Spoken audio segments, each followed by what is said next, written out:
आज की वीडियो में हम ये सीखेंगे कि डेट रेंज किस तरीके से बनाया जा सकता है कि डेट की रेंज के हिसाब से आपके पास फिल्टर डेटा आए। फॉर एग्जांपल मुझे 12th मंथ का डेटा चाहिए, तो मैं यहाँ पे फर्स्ट से लेकर 31st तक सिलेक्ट करता हूँ, तो इस तरीके से मेरा डेटा आ रहा है 12th मंथ का। और अगर मुझे 7th मंथ का डेटा चाहिए तो यहाँ पे मैं जुलाई सेलेक्ट करता हूँ, फर्स्ट से लेकर 31st तक सेलेक्ट करूँ, तो ये मेरे पास डेटा आ रहा है। तो इस तरीके की ऐप रिएक्ट में किस तरीके से बना सकते हैं वो आज हम सीखेंगे। तो टाइम ना खराब करते हुए लेट्स स्टार्ट दी जर्नी। एक नई ऐप बना ली, ठीक है, इसको स्टार्ट करते हैं। npm स्टार्ट लिखते हैं तो स्टार्ट हो रही है, ओके ओपन, ठीक है।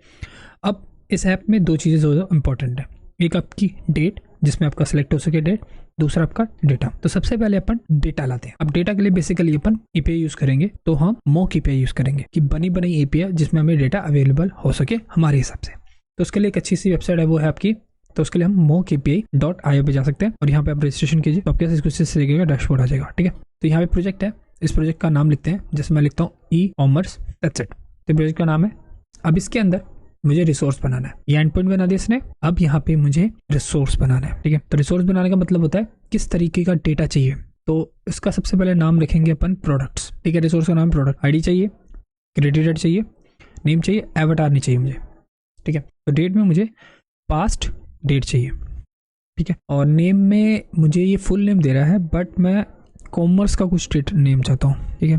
जैसे यहाँ पर प्रोडक्ट नेम आ रहा है, ये प्रोडक्ट यूज़ कर सकते हो, ठीक है। अपन प्रोडक्ट यूज़ करेंगे और इसे क्रिएट कर देंगे, तो यानी कि 3 फील्ड इसमें रेडी होगी। अब क्या करना है, अब डेटा डिफाइन करना है। कितना डेटा चाहिए मुझे? 10 डेटा चाहिए। तो यहाँ पे जैसे सेलेक्ट किया तो 10 डेटा इसने मेरे लिए जनरेट कर दिया। अगर मैं डेटा को देखना चाहूँ तो मैं डेटा पे क्लिक करूँगा, तो इस तरीके से ये डेटा मुझे दिखा रहा है। बढ़िया। अब बात आती है इस एपीआई के थ्रू इस डेटा को फैच करना। तो अपन वो इसके अंदर किस तरीके से कर सकते हैं? एक्सेस के थ्रू, ठीक है। तो उसके लिए अपन पैकेज इंस्टॉल करते हैं, npm i एक्सेस, तो ये इंस्टॉल हो गया, ठीक है। अब इसके बाद इसको यहाँ से हटाते हैं। सबसे पहले एक टेबल बना लेते हैं, ठीक है। एक्सेस इंस्टॉल हो गया तो उससे पहले एक टेबल बना लेते हैं, क्योंकि टेबल भी दिखाना जरूरी है। तो यहाँ पे टेबल बनाता हूँ और टी हेड लिखता हूँ, ठीक है।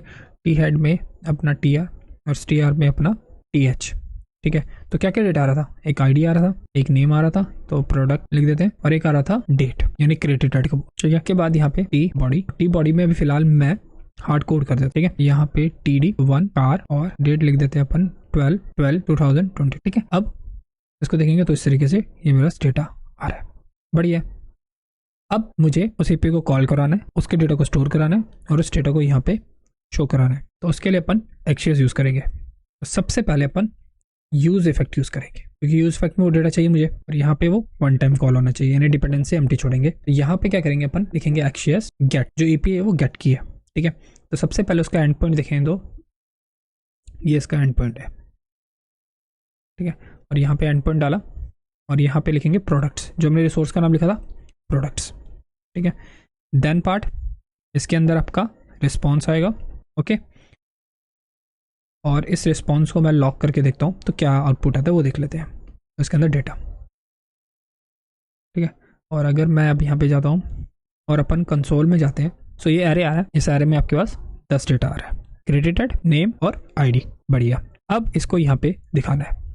इस डेटा को इस तरीके से स्टोर कर सकते हैं यूज स्टेट से, ठीक है। तो यहाँ पर अपन यूज स्टेट यूज करते हैं स्निपेट, ठीक है। और यहाँ पे लिखते हैं प्रोडक्ट्स, ठीक है। और यहाँ पर फिलहाल एम्प्टी एरे। उसके बाद इस यूज स्टेट को यहाँ पर मैं इंपोर्ट करा लूँ, नहीं तो चलेगा नहीं, और ये लोग हटा दो यहाँ पे। तो यहाँ पे लिखते हैं सेट प्रोडक्ट, और इन प्रोडक्ट्स में अपन रिस्पॉन्स को स्टोर करवा लेते हैं डायरेक्टली। पहला काम हो गया। दूसरा काम, यहाँ पर लूप चलाएंगे, ठीक है। तो उसके लिए अपन प्रोडक्ट्स को मैप करेंगे, ठीक है। और मैप के अंदर आपका प्रोडक्ट, और इसमें मैं आपका TR और यहाँ पे सबसे पहले आईडी, तो प्रोडक्ट की आईडी, उसके बाद नेम, उसके बाद आपका क्रेडिट एट, ये आएगा, ठीक है। और यहाँ पे इसको रिटर्न भी कर दे, अदरवाइज वो रिटर्न नहीं होगा और चलेगा नहीं, ठीक है। तो यहाँ पे इस तरीके से आपका डेटा आना स्टार्ट हो गया, बढ़िया ना। यानी दूसरा टास्क हो गया आपका दिखाने का। अब इसको फॉर्मेट भी ठीक कर ले, राइट, क्योंकि ये बढ़िया तरीके से नहीं आ रहा। इसको किस तरीके से कर सकते हैं? तो ये बड़ा सिंपल है। तो यहाँ पे कॉपी किया, यहाँ पे लेट डेट लिखते हैं, न्यू डेट लिखते हैं, और यहाँ पे इसे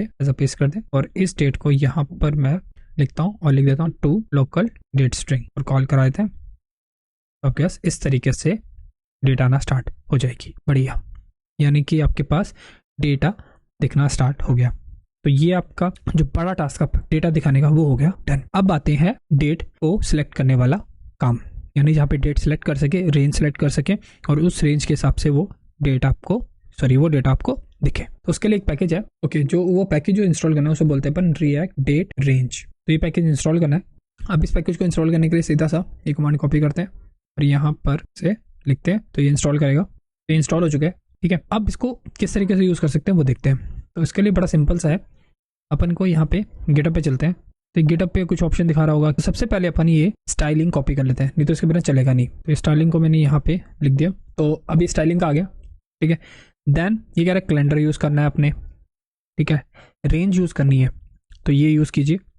तो इसके लिए कह रहा है कि आप पहले सबसे पहले ये कॉपी कीजिए। फंक्शन अपन अपने हिसाब से बना लेंगे। तो सबसे पहले इसको कॉपी करते हैं, ठीक है, यानी सिलेक्ट डेट करने के लिए तो यहाँ पेस्ट मारा। उसके बाद डेट रेंज को और उसको यहाँ पर ऊपर रख देते हैं, ठीक है। और इसको भी इंपोर्ट कर लेते हैं, नहीं तो वो फिर एरर देगा। अब यहाँ पे एक फंक्शन चाहिए ऑन चेंज के लिए, तो यहाँ पे हैंडल चेंज लिखते हैं, ठीक है। और यहाँ पे ये फंक्शन बना लेते हैं, तो कॉन्स्ट लिखते हैं और यहाँ पर एक आएगा आपका डेट, ठीक है। और इसको लॉक करके देखें तो डेट, ओके, इतना काम हो गया। तो अगर अब देखूँ तो मैं, तो इस तरीके से आपके पास डेट आ रहा है। और अगर अब मैं सिलेक्ट करूँ तो यहाँ पे इसको पहले हटाते हैं और यहाँ पे सिलेक्ट करूँ तो ये देखो इस तरीके से मेरे पास ऑब्जेक्ट आ रहा है जिसके अंदर सिलेक्शन स्टार्ट डेट आ रहा होगा 8 दिसंबर और एंड डेट, ठीक है। और अगर मैं एंड डेट सेलेक्ट करता हूँ तो एंड डेट 24 और स्टार्ट डेट 23। तो इस तरीके से डेट आ रहा है। तो ये आपका यहाँ पे इतना काम हो रहा है, यानी कि सिलेक्ट करने पे आपका डेट भी आ रही है, एंड और स्टार्ट, ठीक है, ऑब्जेक्ट के अंदर, यानी इस पैरामीटर के अंदर। अब क्या है, यहाँ पे मैंने स्टार्ट डेट दे रखी है ये वाली और एंड डेट ये वाली दे रखी है, ठीक है। और की एक सिलेक्शन बना रखा है। इन दोनों को मैं वेरिएबल में स्टोर कराऊंगा, यानी कि एक स्टेट में स्टोर कराऊंगा, क्योंकि ये हरदम चेंज होगी। चेंज मतलब अगर अभी देखो तो ये 23 सेलेक्ट किया और मैं 26 सेलेक्ट करना चाहता हूँ, तो मुझे 23 से 26 तक सेलेक्ट हो जाना चाहिए, बट एक्चुअल में नहीं हो रहा। रीज़न ये है, जब ये रिफ्रेश हो रहा है, पेज रेंडर हो रहा है मतलब, तो एक्चुअल में ये वो नई डेट डाल रहा है जो अभी एक्चुअल में यहाँ पे डाली गई है। तो आज की डेट है 23, तो 23 स्टार्ट में भी और 23 एंड में भी, तो इसलिए यहाँ पे ये दिक्कत आ रही है। इसको ठीक करते हैं सबसे पहले। तो यहाँ पे मैं कॉन्स्ट बनाता हूँ, इसको लिखते हैं स्टार्ट डेट, ठीक है, सेट स्टार्ट डेट, और यहाँ पे लिखते हैं यूज स्टेट में अपनी न्यू डेट, ठीक है, सेम फॉर एंड डेट, और यहाँ पे ई बड़ा कर देते हैं, ये हो गया। और यहाँ पर अपन लिख देते हैं स्टार्ट डेट एंड डेट, ठीक है। तो अभी भी वैसे चलेगा, तो इसको भी देखते हैं सबसे पहले, बट सबसे पहले अपन ये देखते हैं क्या ये डेट आ रही है इसमें, तो यानी 23 आ रही है। अब इसको ठीक करते हैं, यानी कि सिलेक्ट होने पे इनके अंदर जो आपकी सेट डेट है, स्टार्ट डेट है, जो सिलेक्ट किया वो होनी चाहिए। मतलब अगर मैं यहाँ पर सिलेक्शन लिखता हूँ तो एक्चुअल में मुझे ये आपको एक ऑब्जेक्ट देगा स्टार्ट एंड एंड, और यहाँ पे अगर मैं लिखता हूँ स्टार्ट डेट तो ये मुझे स्टार्ट दे देगा, ठीक है। और अगर एंड लिखूंगा तो ये मुझे एंड डेट देगा, ठीक है ना। तो एक्चुअली मुझे एंड और स्टार्ट डेट, बट उनको बस क्या करना है, मुझे यहाँ पे स्टोर करवाना है, यानी चेंज करवाना है। तो उसके लिए मैं यह लिखता हूँ सेट स्टार्ट डेट, और इसमें कॉपी किया और यहाँ पे लिख देते हैं स्टार्ट डेट, नीचे आते हैं एंड डेट, ठीक है। अब क्या होगा, अब एक्चुअल में आपका जो मैंने सेलेक्ट किया है तो उतना वो सिलेक्ट करके देगा, ठीक है, बढ़िया। यानी कि अब आपका सिलेक्शन हो रहा है। इसके बाद ये की वाला प्रॉब्लम ठीक करते हैं। तो इसके लिए सिंपल सा प्रॉब्लम ये है कि यहाँ पे मैं की लिख दूँ और यहाँ पे लिख दूँ प्रोडक्ट आईडी, ये प्रॉब्लम भी ठीक हो जाएगी, ठीक है। तो इतना तो काम हो गया, यानी सिलेक्ट हो रहा है तो उतने वो सिलेक्ट करके आपको दे रहा है, बढ़िया। अब जैसे सिलेक्ट किया तो ये डेटा चेंज होना चाहिए।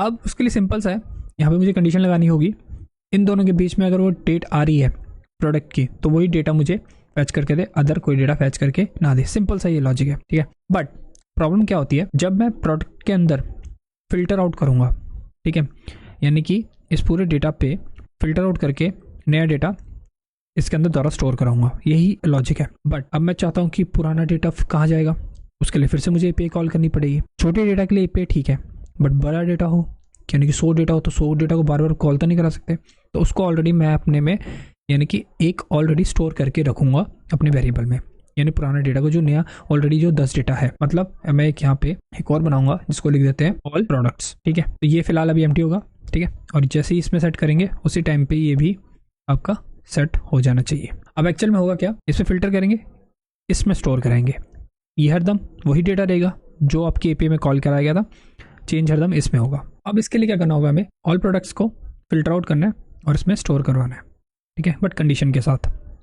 उसके लिए मैं यहाँ पे लिखता हूँ लेट फिल्टर्ड, ठीक है, फिल्टर्ड होगा डेटा, इसमें से ऑल प्रोडक्ट्स हैं, ठीक है, उन पे वो फिल्टर लगाना है। फिल्टर एक फंक्शन है। अब इस फंक्शन के अंदर एक कॉल बैक होगा, ठीक है, इसके अंदर एक एक करके प्रोडक्ट जाएगा आपका, और उस प्रोडक्ट पे आपको क्या करना है, ट्रू एंड फॉल्स रिटर्न करना है, बट कंडीशन के साथ। तो कंडीशन कैसे बनेगी, डेट पे, कि डेट का कंडीशन ही होगी स्टार्ट से बड़ी, जो अभी की जो आपने सेलेक्ट की स्टार्ट उससे बड़ी डेट होनी चाहिए, और जो एंड डेट है उससे कम या उससे इक्वल टू, ये कंडीशन आपकी चाहिए। तो यहाँ पे मैं लिखता हूँ लेट प्रोडक्ट डेट लिख देता हूँ, ठीक है, क्योंकि ये मुझे डेट फॉर्मेट में चाहिए, नहीं तो मैच नहीं हुई कंडीशन। तो यहाँ पे मैं लिख देता हूँ प्रोडक्ट और इनका क्रिएटेड एट, तो ये आ गया आपके पास। अब यहाँ पे रिटर्न होगा, रिटर्न ये होगा कंडीशन के साथ, प्रोडक्ट डेट अगर ग्रेटर देन और इक्वल टू हुई, डेट सिलेक्शन स्टार्ट डेट से बड़ी होनी चाहिए, इक्वल होनी चाहिए, ठीक है, and product date less than and equal to date selection end date. Condition 2 लगी, यानी कि जो आपने सेलेक्ट किया उससे बड़ी डेट और जो आपने एंड किया उससे कम डेट या इक्वल टू। तो ये 2 कंडीशन के हिसाब से वो फिल्टर डेटा आना चाहिए। अब इस फिल्टर डेटा को मुझे स्टोर कराना होगा, किसमें, आपके प्रोडक्ट्स वाले में। तो उसमें मैं ये फिल्टर डेटा स्टोर करा दूँ, इतना सा काम करना है, ठीक है। अब रिफ्रेश किया, ठीक है, अब मुझे चाहिए 7th मंथ का डेटा, ठीक है। तो 7th मंथ का मतलब वो आपका जुलाई 1 से लेकर 31 तक, तो ये डेटा आपके पास आ गया। अब सपोजिंगली मुझे चाहिए जो सबसे ज़्यादा डेटा आ रहा है 12th का आ रहा है, ठीक है, तो 12th का ही 1 से लेकर 31 तक, तो 2 डेटा आपके पास आ गया। तो इस तरीके से आप फिल्टर बना सकते हैं डेट के साथ रेंज लगाकर। सो आई होप आपको क्लियर हो चुका होगा कि मैं डेट रेंज कैसे यूज़ कर सकता हूँ रिएक्ट में और कितना यूजफुल है। तो आज के लिए इतना था। तो इस वीडियो को लाइक कर लीजिएगा और नीचे रेड कलर का बटन है सब्सक्राइब का, उसे सब्सक्राइब कर लीजिएगा और साथ में बेल आइकन से क्लिक कर लीजिएगा फॉर न्यू नोटिफिकेशन, और हो सके तो शेयर कर दीजिएगा। तो मिलते हैं नेक्स्ट वीडियो में, तब तक लेने सीखते रहिए एंड बढ़ते रहिए।